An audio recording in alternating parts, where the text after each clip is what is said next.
ज्ञानार्भी YouTube channel में आप सभी का स्वागत है।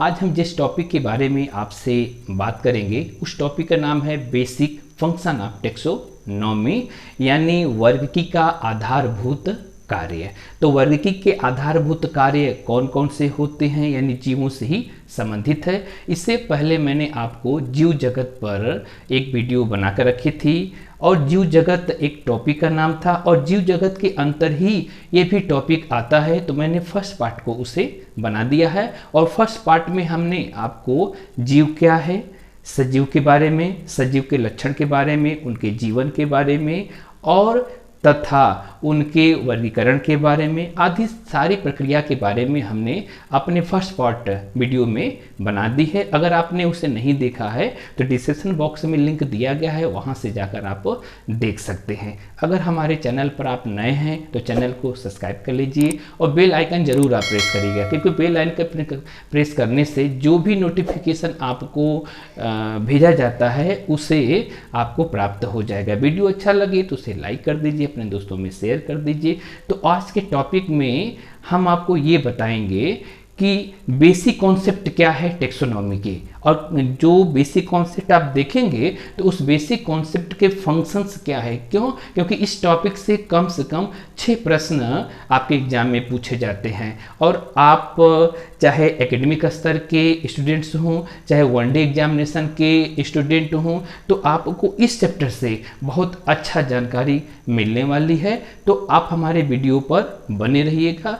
देर न करते हुए हम अपने वीडियो देखिए। Basic function of the taxonomy, taxonomy क्या है इससे पहले मैंने आपको बता चुके हैं कि टेक्सोनॉमी को हिंदी में वर्गीकी कहते हैं या इसे अन्य भाषाओं में सिस्टमेटिक कहते हैं। तो ध्यान रखिएगा, वर्गीकी का जो नामकरण किया गया था, यानी नामकरण दिए थे वह डी कंडोले थे, इन्होंने वर्गीकी के बारे में बताए थे। तो आज हम वर्गीकी के सिर्फ कार्य बताएंगे। तो आपको ये मालूम है कि इस धरती पर जितने भी जीव हैं, जीवों का जो नामकरण किया जाता है, पहले उसकी पहचान की जाती है और पहचान करने के बाद तब उसका नामकरण किया जाता है और नामकरण करने के बाद तब उसका वर्गीकरण किया जाता है। फिर आगे की जितनी भी प्रक्रिया होंगी मैं बारी बारी से उसे आपको बताऊंगा। तो पहले हम जो है टेक्सोनॉमी के बेसिक कार्य को शुरू से देखते हैं। आप स्क्रीन पर देख रहे हैं कि वर्गीकी का जो मुख्य उद्देश्य है किसी जीव की पहचान करना, यानी वर्गीकी का मुख्य उद्देश्य क्या है? किसी जीव की पहचान करना और नियमानुसार जीव को नाम देना। यानी नियमानुसार क्या होता है? पहले पहचान की जाती है, पहचान करने के बाद उस जीव का नाम दिया जाता है और नाम देने के बाद उस जीव को किसी मान्य वर्गीकरण, यानी किसी मान्य वर्गीकरण पद्धति में निश्चित स्थान दे दिया जाना। यानी पहले जीवों को हम क्या करेंगे? पहले उसकी पहचान करेंगे, फिर उसका नामकरण करेंगे और नामकरण करने के बाद तब उसका वर्गीकरण करेंगे। तो पहले टेक्सोनॉमी के आप कार्य में देखेंगे तो टेक्सोनॉमी के कार्य पहले यही है, जीवों की पहचान करना, नामकरण करना और वर्गीकरण करना। जब इतनी प्रक्रिया जब हो जाती है तो हम वर्गीकरण किस आधार पर करते हैं और वर्गीकरण के आधार को किस वैज्ञानिक ने इसे आगे अपना मत दिया, इसे आगे बढ़ाया, हम इसे देखते हैं। तो आप देखिए, अब हमें जानना क्या है? नामकरण के बारे में कि नामकरण क्या है। पहचान करना तो हम सीख लेते हैं, किसी भी जीव जंतु को पहचान करना वो हमारे अंदर है, हम लोगों में से पहचान है कि वो जीव जंतु के बारे में पहचान कर लेते हैं, चाहे वो 4 पैर वाला हो चाहे 2 पैर वाला हो, हम लोग पहचान लेते हैं। नामकरण करने में तो दिक्कत होती है। तो आइए दिखाते हैं नामकरण क्या है। नामकरण को अंग्रेजी में नॉमेनक्लेचर किया जाता है और नॉमेनक्लेचर के नाम से इन्हें जाना जाता है या अंग्रेजी में नॉमेनक्लेचर कहते हैं।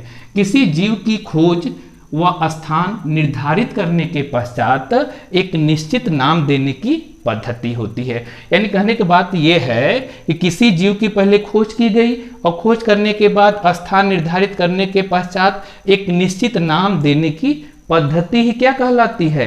नामकरण कहलाती है, यानी नॉमेनक्लेचर हम इसे कह सकते हैं। देखिए, नॉमेनक्लेचर या उसका नामकरण करना उसके किस आधार पर है? निश्चित नाम के आधार पर कुछ पद्धति होती है, उसी के आधार पर उस जीव जंतु का नामकरण किया जाता है। आगे हम लोग देखेंगे कि ये नामकरण की पद्धति किसने सर्वप्रथम बताई थी। तो ध्यान रखना है कि सर्वप्रथम कैरोलस लिनियस ने, यानी सर्वप्रथम कैरोलस लिनियस ने प्रत्येक जीव को जीव वैज्ञानिक नाम देने के में कार्य किया था। यानी सबसे पहले नामकरण को देने वाले कौन वैज्ञानिक थे। यानी पहला क्वेश्चन यहां से बनता है कि सर्वप्रथम नाम देने वाले जीव वैज्ञानिक कौन है। तो कैरोलस लिनियस। एक चीज हम आपको और बता दें कि कैरोलस लिनियस का पहले नाम कार्ल वॉन लिनियस था। तो जब इन्होंने जीवों का नामकरण करना शुरू किया, उनका वर्गीकरण करना शुरू किया, उनका वैज्ञानिक नाम देना शुरू किया, तो उन्होंने अपने नेम में भी परिवर्तन इन्होंने कर लिया। यानी पहले इनका नाम कार्ल वॉन लिनियस था, बाद में जब इन्होंने कह सकते हैं वैज्ञानिक नाम देने लगे तो वह वैज्ञानिक नाम के आधार पर अपना भी नाम इन्होंने चेंज कर लिया, यानी कैरोलस लिनियस इन्होंने रख लिया। तो हम देखेंगे कि कैरोलस लिनियस ने प्रत्येक जीव को जीव वैज्ञानिक नाम देने के क्षेत्र में इन्होंने कार्य किया और उन्होंने सन 1758, इसे याद रखना होगा, यानी कैरोलस लिनियस ने सन 1758 में अपनी पुस्तक, यानी 1758 में इन्होंने अपनी पुस्तक लिखी और अपनी पुस्तक में लगभग 4378 जंतुओं के वैज्ञानिक नाम देकर वर्गीकृत कर डाला था। तो प्रश्न जो है यहां से पूछा जाएगा कि सिस्टेमा नेचुरी किसकी पुस्तक है। तो सिस्टेमा नेचुरी किसके द्वारा लिखी गई है। तो कैरोलस लिनियस के द्वारा लिखी गई है। यह कब प्रकाशित की गई। तो आपको पता है 1758 में यह प्रकाशित की गई थी और 1758 में जब यह प्रकाशित की गई थी तो उसमें कम से कम 4378 जंतुओं के वैज्ञानिक नाम दिया गया था। तो यह कैरोलस लिनियस की पुस्तक के बारे में हुआ। आगे हम लोग देखते हैं कि जीवों के नामों का अध्ययन हम लोग दो प्रकार से कर सकते हैं। जो जीव है यानी जो ऑर्गेनिज्म है तो उनके नामों का अध्ययन हम लोग दो प्रकार से करते हैं। पहला आप देख ही रहे हैं, पहला है देशज नाम या साधारण नाम से जानते हैं और दूसरा है वैज्ञानिक नाम, यानी दो नामों के आधार पर इनका वर्गीकरण किया गया है। देखिए देशज नाम क्या होता है। किसी देश के में रहने वाले व्यक्ति वो क्या करते हैं अपने अनुसार उस जीव का नामकरण कर देते हैं और वैज्ञानिक नाम जीव वैज्ञानिक के आधार पर दिया जाता है। तो पहले हम लोग देखेंगे साधारण या देशज नाम, यानी साधारण और देशज नाम के बारे में जानेंगे। आपको पता है कि भिन्न भिन्न देशों में जंतुओं और पादपों को स्थानीय या देसी नामों से जाना जाता है। यानी हमें पता है कि जो भी देश हैं चाहे वहाँ जीव जंतु हों चाहे पौधे हों तो लोग करते क्या है ना स्थानीय या देसी नामों से जीव जंतुओं का नाम रख देते हैं। जैसे देखिए एक उदाहरण में हम आपको बता रहे हैं कि भारत में धान को चावल कहा जाता है। ये हमें पता है कि भारत में धान को चावल कहा जाता है और उसी प्रकार आप देखेंगे इंग्लैंड में धान को राइस कहते हैं, यानी इंग्लैंड में धान को यहाँ राइस कहा जाता है। उसी प्रकार से अगर इटली में देखा जाए तो इटली में यानी धान को यहाँ क्या बोलेंगे राइस बोलेंगे, यानी राइसो बोलेंगे, यानी इटली में धान को यहाँ पर राइसो बोलते हैं। यानी आपने देख लिया कि साधारण और देशज नाम क्या है, विभिन्न देशों में पौधों जीव जंतुओं का नाम क्या है यानी चेंज हो गया। तो ऐसे वर्गीकरण की पद्धति है या ऐसे अध्ययन की पद्धति है क्या कहलाती है देशज कहलाती है। अब हम लोग देखेंगे वैज्ञानिक नाम कि वैज्ञानिक नाम कैसे रखा जाता है। तो आप देखिए वैज्ञानिक नाम किसी जीव का वैज्ञानिक नाम वह नाम है जो उसे किसी जीव वैज्ञानिक द्वारा दिया जाता है। यानी वैज्ञानिक नाम क्या है किसी जीव वैज्ञानिक द्वारा उस जीव का नामकरण किया जाता है। उदाहरण के रूप में आप देखिए उदाहरण यानी जैसे चावल का वैज्ञानिक नाम यहाँ पर बताया गया है ओराइजा सटाइवा, यानी चावल का वैज्ञानिक नाम है ओराइजा सटाइवा है। उसी तरह विभिन्न जंतुओं के नाम आप देख सकते हैं जैसे आम का मैंगीफेरा इंडिका। तो यह जीव वैज्ञानिकों द्वारा नाम दिया जाता है। अब जीव वैज्ञानिकों द्वारा जब नाम ये दिया गया तो पद्धति कौन सी निकली तो हम ये जानेंगे कि वैज्ञानिक नाम देने वाली पद्धतियां निम्नलिखित है। यानी जो वैज्ञानिक नाम किसी भी जीव जंतुओं का जो वैज्ञानिक नाम दिया गया तो वह क्या है पद्धति के आधार पर दिया गया। तो वह जो पद्धति बनी पहली पद्धति का नाम है द्विनाम पद्धति, और दूसरी पद्धति का नाम है त्रिनाम पद्धति। तो पहली पद्धति में हम लोग देखेंगे कि द्विनाम पद्धति को क्या बोलते हैं, बाइनोमियल नोमेनक्लेचर। तो पहली पद्धति हम देखते हैं कि इस पद्धति के अनुसार जीव जंतुओं का नामकरण कैसे किया जाता है। तो देखिए सर्वप्रथम कैरोलस लिनियस, आप देखेंगे कि सर्वप्रथम कैरोलस लिनियस ने अपनी पुस्तक, देखिए फिर यहाँ पर आ गया, अपनी पुस्तक सिस्टेमा नेचुरी के 10वें संस्करण यानी 1758 में जो 10वां संस्करण प्रकाशित हुआ था। ध्यान दीजिएगा कि कैरोलस लिनियस ने अपनी पुस्तक सिस्टेमा नेचुरी के 10वें संस्करण यानी 1758 में जो प्रकाशित किया था उनमें इनका वर्णन इन्होंने किया था। यानी अपनी पुस्तक में बाइनोमियल यानी द्विनाम पद्धति के बारे में इन्होंने कह सकते हैं उनका वर्णन किया था।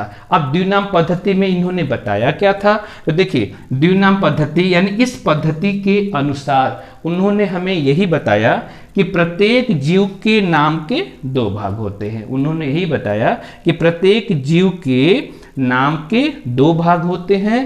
पहला भाग जीव के श्रेणी या वंश को प्रदर्शित करता है, यानी जीव का जो पहला भाग होता है वह श्रेणी को या वंश को, इसे अंग्रेजी में जीनस बोलते हैं या सीरीज बोलते हैं, आप जान सकते हैं। तो ध्यान दीजिएगा कि जीव के जो प्रथम भाग था उसे वंश या श्रेणी के नाम से जानते हैं, और इसे क्या कहते हैं, इसे जेनेरिक नाम भी कहते हैं। यही एग्जाम में अक्सर पूछ लिया जाता है कि जेनेरिक नाम वैज्ञानिक नाम के किस भाग को है, वंश के है कि जाति का है।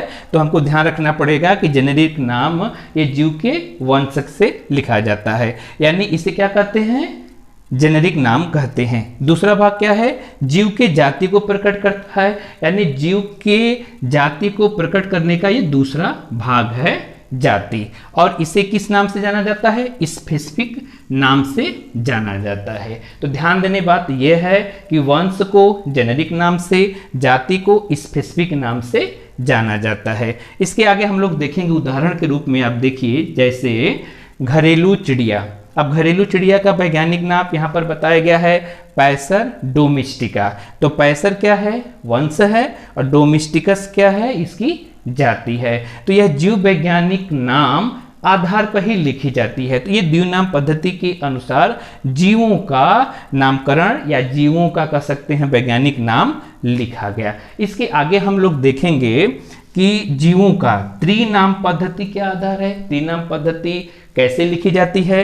तो आपको पता है कि कुछ जीव जातियों की उपजातियों में, यानी कुछ जीव जातियां ऐसी हैं कि उनकी उपजातियां भी होती हैं। क्यों, क्योंकि विभिन्न भौगोलिक क्षेत्रों में रहने, यानी कुछ जीव जंतु ऐसे होते हैं जो विभिन्न भौगोलिक क्षेत्र में रहते हैं, और भौगोलिक क्षेत्र में रहते हुए अन्य कारणों से कुछ उनमें समानताएं पाई जाती है। यानी हम कहने का मतलब ये कह सकते हैं कि कुछ जीव जंतु ऐसे हैं जो विभिन्न भौगोलिक परिवेश में रहते हैं, उनमें कुछ असमानताएं पाई जाती हैं। जब असमानताएं पाई जाती हैं तो हम लोग क्या करेंगे, उस असमानताओं के कारण ही हम लोग उपजाति का नाम देते हैं। यानी जीव वैज्ञानिक ने उस जंतुओं को उपजाति के नाम से दिया जाता है, और जब उपजाति का नाम दे दिया जाता है तो जब जंतुओं का वैज्ञानिक नाम लिखा जाता है तो वैज्ञानिक नाम लिखने के बाद उपजाति को लिख दिया जाता है। उदाहरण के रूप में आप देखेंगे जैसे भारतीय कौवे। तो भारतीय कौवे का वैज्ञानिक नाम है कोरवस स्प्लेंडस स्प्लेंडस। आप वही देखेंगे श्रीलंका में जो कौवे रहते हैं उनका वैज्ञानिक नाम है कोरवस स्प्लेंडस, और दिया है प्रोटोगेटस। उसी तरह बर्मा में रहने वाले जो कौवे हैं उनका नाम है कोरवस स्प्लेंडस और इंसोलेंस। यानी आपने देख लिया यहाँ पर 3 भौगोलिक क्षेत्र है, यानी एक भारत का, श्रीलंका का और तीसरा बर्मा का। तो तीनों में पाए जाने वाले कौवों में कुछ असमानताएं पाई गई। यानी हम यहाँ पे समझ गए कि भारत का भौगोलिक क्षेत्र, श्रीलंका का भौगोलिक क्षेत्र और बर्मा का भौगोलिक क्षेत्र, तीनों क्षेत्र में कौवे जैसे जंतु पाए जाने के कारण उनमें कुछ असमानताएं पाई गई। तो हमने अभी आपको basic function of the taxonomy के अंतर्गत कितनी महत्वपूर्ण चीजें आपको बताई। ध्यान रखिएगा, कैरोलस लिनियस का नाम याद रखना है, सिस्टेमा नेचुरी इनकी पुस्तक का नाम रखना है, यह कब प्रकाशित किया गया था, यानी आधुनिक संस्करण कब है, तो आधुनिक संस्करण 1758 में प्रकाशित किया गया था। उसके अलावा हम लोग देखेंगे कि द्विनाम पद्धति किसने दिया, और द्विनाम पद्धति के अलावा वंश को जेनेरिक कहते हैं और जाति को स्पेसिफिक या कह सकते हैं स्पेसिफिक के नाम से जानते हैं। त्रिनाम पद्धति क्या है, यानी सारे विवरण जो है मैंने आपको एक छोटी सी इस वीडियो में बताया है। अगर आपको वीडियो पसंद आती है तो इसे लाइक करिएगा, अपने दोस्तों में से शेयर भी कर दीजिएगा, और जो भी आपके कमेंट्स होंगे कमेंट बॉक्स में ज़रूर लिखिएगा। और हमारी जो पहली वीडियो है यानी फर्स्ट भाग है उसको ज़रूर आप देख लीजिएगा, तो यह वीडियो आपको बहुत अच्छा सा समझ में आ जाएगा। तो अगले वीडियो में फिर हम आपसे मिलेंगे, तब तक के लिए आप सभी को धन्यवाद।